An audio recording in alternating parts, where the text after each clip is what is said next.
Hello, everyone. I hope that you're doing amazing wherever you are in the world. My name is Boom Shikha, and I welcome you to my channel. As always, I'm really grateful that you're on my channel, listening to my videos, watching my content, replying to me, all of that stuff. I'm really grateful for all of that. And in this one, I wanted to speak to you a little bit about loneliness, solitude, solitariness, all of that stuff. Being alone. So as you might know, if you've been watching my channel for a while, that I am a digital nomad. That is, I have a laptop, I work on my computer remotely, and so I can work from anywhere. So I move around a lot. I travel a lot because I can work from anywhere. I move from place to place because location independence is one of my main priorities, my main values.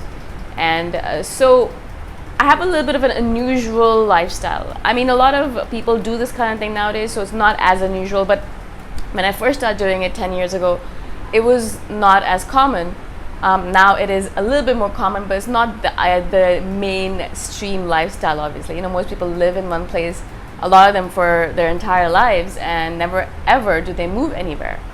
Whereas I move quite frequently. I'm constantly buying new things because I moved to a new place, and then constantly selling things or giving them away because I'm moving to a new place, things like that. And so, if I was to ask you, what do you think is the main question, the most important question that most people ask me when they first meet me, when I tell them, this is the kind of life I live? They're like, oh wow, I mean, I've never heard of that. I never knew people did that, la la. I would love to know what you think is the first question people usually ask me after they find out how I live. And most people will probably say, oh, how do you make money? Like, how do you sustain your lifestyle financially? Or which place did you like the most? Things like that. I would assume that's the first question people ask me. And knowing now, because I've been asked this question many times, the main question, the most important question people always ask me after I tell them how I live is, how do I deal with the depression or loneliness or sadness that comes from being alone, traveling alone, living alone, being on the road by myself? Now, it literally leaves me flabbergasted. I am telling you that I'm living the ideal life of most people. Most people, what do they say? They want to become millionaires because why? Because they want to travel a lot. Because they want to be free. They want to be on the road. They want to see all these different places. They want to just be free in general, right? That's why most people say, oh, I wish I was a millionaire. Why people play the lottery, things like that. But when a person in front of you actually lives that lifestyle, instead of asking them, hey, how did you make it happen so I can make it happen too, or maybe I can try on this scheme as well. No, they don't want to ask those questions. They don't want to ask the technicalities of things or how I made it happen. They're just wondering, hey, how do you live by yourself? How do you deal with being alone? And being asked this question over and over and over again by dozens of people, because I've obviously traveled a lot, I've talked to a lot of people about the way I live. I get asked this question a lot. It's one of the primary questions I get asked. It's so interesting to me because I'm like, if I met a person who was living my ideal lifestyle, that is not the question I would ask them first. I would ask them how they made it happen, or what do they do, or what do they find it interesting, or what do they find difficult so I can improve upon things. But no, people want to ask me questions about loneliness. And so it really showed to me, it really proves to me that most people in the world, because they're extroverts, or because people are human beings are social animals. I get it. I absolutely get it. So people are social animals. Maybe people think it's hard to make friends when you move to a new place, but it's just not. It's very easy to make new friends, or to meet people at least. And so, most people ask me this question because I feel like people are deathly afraid of being alone. I think people say, oh, I'm afraid of public speaking. I think, yes, people are afraid of public speaking, but more than that, people are afraid of death, yes, but more than that, I think people are afraid of being alone. Most people, because they're extroverts, because they're social animals, the first thing that scares the hell out of them is being alone. Now, as an introvert, for us, being alone is not being alone, right? Being alone is with being with ourselves, with our thoughts, with our imagination, with our imaginary friends in our heads, not in a negative way or anything. Well, not that is a negative thing, but like, you know, the stories that we make up in our head, the people that we meet in our head, the ideas that we create in our head, like the imagination that is always constantly running in the background of our lives, and just ourselves. We love being by ourselves. You know, we are our best company, right? And so I'm never alone. Like, it's so interesting to me when people first ask me this question, I'm like, but I'm not alone. And they're like, but you are. And I'm like, yes, I'm alone physically in this room right now making this video, and I live on my own, but I'm never really alone. I have my books, I have my mangas, the ones that I read, I have the movies that I watch, I have people outside that I can go and see. If I feel like, oh, I need some human interaction, I just go outside and I roam around. And it's Mumbai, it's crowded, there's lots of people all over the place. And then I know a couple of people here, so if I really feel lonely, I can ask them to go out for dinner or lunch. I can call my family, I can call people that I know, my friends that are all over the world. I can go read my books, which have lots of my friends in it, my favorite books, you know, people that I love to read about.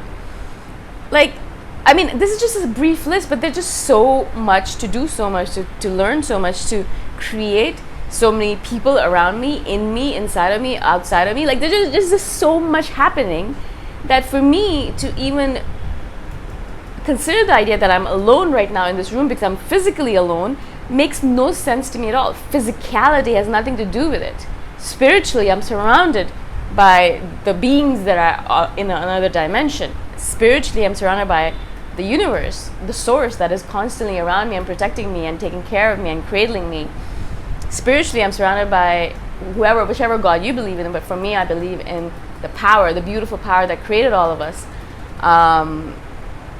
So it's just, I don't know, like for me, whenever I hear this, I'm like, but I'm not alone. And it really is really interesting to me because I never think that I'm alone. Even if I'm sitting alone in a room, I am not alone. I have my thoughts, I have my books, I have my laptop, I have my things, I have my stories, I have my imagination. I can hear people outside, you know, driving their cars, doing their thing. So it just doesn't make any sense to me. And so people ask me this question quite a lot, and I'm constantly saying, but no, that is not something I deal with. The loneliness that you're so deathly afraid of is not a reality. Once you start traveling, if they ever do, you realize how quickly you can make friends or meet people, or there's meetup groups. Of course, you can like formally meet up people that way, but in general, I'll be sitting in the park and someone will come talk to you. Talk to me. If I'm in a cafe, I'll see someone and I'll be like, oh, that's a really beautiful bag, and then we'll start having a conversation. You know, it just is not. This world, especially Asia, is so crowded. There's so many people here. Maybe if you live in the middle of nowhere, yes, I can understand you'd be lonely or not surrounded by people. Even then, I don't think an INFJ or an introvert would be really lonely. But in general, there's just so many people, things, happenings around you that for me, I don't even understand that concept. That is not the first thing I would ever think of if I was going to speak to someone who's living my kind of lifestyle. And that is not one thing that I even worried about when I first decided I wanted to do this.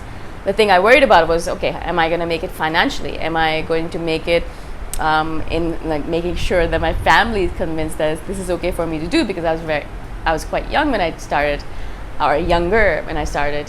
I was worried about what society would think, or like that kind of stuff, you know, like now I don't, obviously. Things have changed quite a bit. But those are the things I worried about. I never for a second thought, oh my God, I'm going to a strange place and I'm going to be by myself and I'm going to be lonely and I'm going to die of loneliness.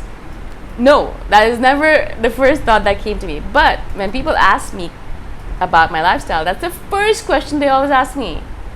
And really seriously still, even though I've been asked this question so many times, I'm sitting right now and I'm thinking, why is that the first thing that comes to your mind? And I think the thing is because they're all extroverts, and for them, or sensors or extroverts, and extroverted sensing is the main important thing for them. And for them, being alone in a room is like a death sentence. That's why people get married. That's why people have children that are so noisy, that are constantly creating noise around them, because they don't want to be alone. Like whenever I visit any of my friends or people who have kids, I am flabbergasted by the amount of noise that is created by one little being, and how much noise is propagated, and how they're all right with it. They'll just be sitting there and there's extreme noise going on in the room, and I'm thinking to myself, oh my god, I cannot be here anymore. This is just too noisy. And for them, this is like, bliss. This is heaven, right? And so, like, of course, we're all different creatures and we live differently. But I do want to say that this is the question that I guess asked quite often. How can you be okay being alone all the time? And if you're an INFJ listening or an introvert listening, you know what I'm talking about. You're never alone, no matter if you're physically alone in a room. And to explain it to an extrovert is like, they don't get it. They just don't understand. For them, they're like, how can you not even think about it? And I'm like, I don't. This is not something that comes up for me, is loneliness or aloneness. That is not even on the list for me of things that I worry about, right? So I just wanted to share this with you because it's just like, I've been visiting a lot of family here in India, and I've been talking to a lot of people in India, and particularly in India, I notice people are deathly afraid of silence and deathly afraid of being alone. I have no idea what it's about. I really don't know if it's our culture or what it is. Maybe we're just more social here, or we're just used to so many people around us. Whatever it is, Indian people are deathly afraid of being alone. It is interesting to me. It's fascinating. Anyways, I thought I'd share. If you have any questions about this subject or any other subject, or if you have any videos you want me to do, particularly any topics you want me to cover, let me know in the comments below. And also share with me your experiences with being alone. Again, thank you so much for being on my channel. I shall see you the next time around. Bye for now.